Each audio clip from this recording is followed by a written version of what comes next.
Hey, how's it going? It's Coach Hyler here. Another in-home kind of a workout, but you can also do it inside of a gym.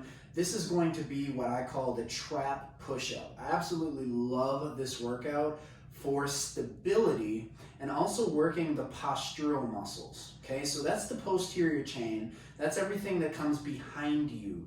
So when you think about it, if you have a job where you're sitting down a whole lot, this is also going to be very influential for your overall posture, okay? Beyond that, it's going to be very influential for your ability to press a lot of weight because we're only as strong as our weakest links. And the weakest links are always going to be in the posterior chain because they're postural muscles. These are the muscles that either one, you don't train enough, or two, you don't like to train at all. So therefore you either have inconsistency problems or you just have problems with the exercises that you're choosing to actually support these muscles through, okay? So with that being said, essentially all we're doing here is we're going to assume a stiff arm plank, which means hands and wrist are stacked, so they're shoulder width distance. The shoulder is directly above the wrist. The next thing is we have a posterior pelvic tilt.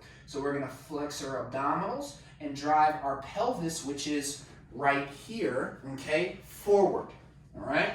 So shoulders directly over the wrist, posterior pelvic tilt.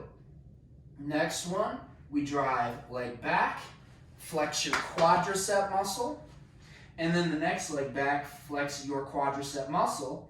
Finally, you flex your butt. So we have the shoulders stacked, posterior pelvic tilt, butt tight, quads tight. That's a plank if you didn't know. From here, all you're going to do without bending your elbows, so you're going to flex your triceps so your elbows do not bend. You're going to drive your chest as far down as you can, bringing your shoulder blades together, and then you're going to press your body as high up as you can possibly get it, pressing your shoulder blades away. So that's called protraction. So shoulder blades together, shoulder blades away.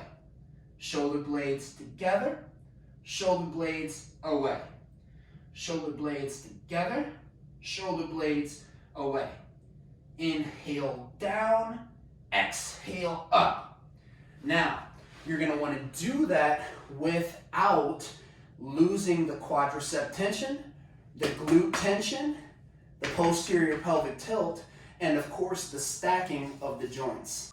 Now, something that you want to pay attention to when you're doing the movement, in particular, when you're doing this phase of the movement, so when you're dropping your chest in between your shoulders. So what you want to look out for is losing the posterior pelvic tilt because your hips, so if you see my hips right here, when I drive down, the tendency is for your hips to also want to come down along with that movement. Your goal is to maintain that posterior pelvic tilt and not create what we call a valley, where you bend your spine back here. So you do that arc-like thing. We don't want any of that. We want to keep the butt tight and the abs drawn upwards while even we're coming down, okay? That's going to be the biggest thing that you want to look out for when you are lowering your body. Again, your hips are going to want to come down,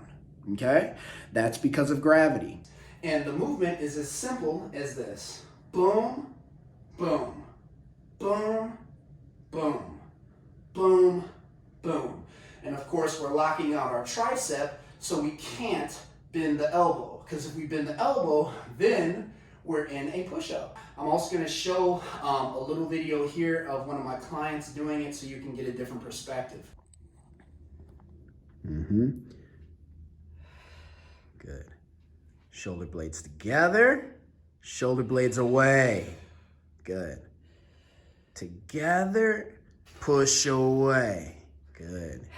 Doing good, not even bending the elbow. Keep the butt tight, keep the abs tight. Good. Exhale. Good.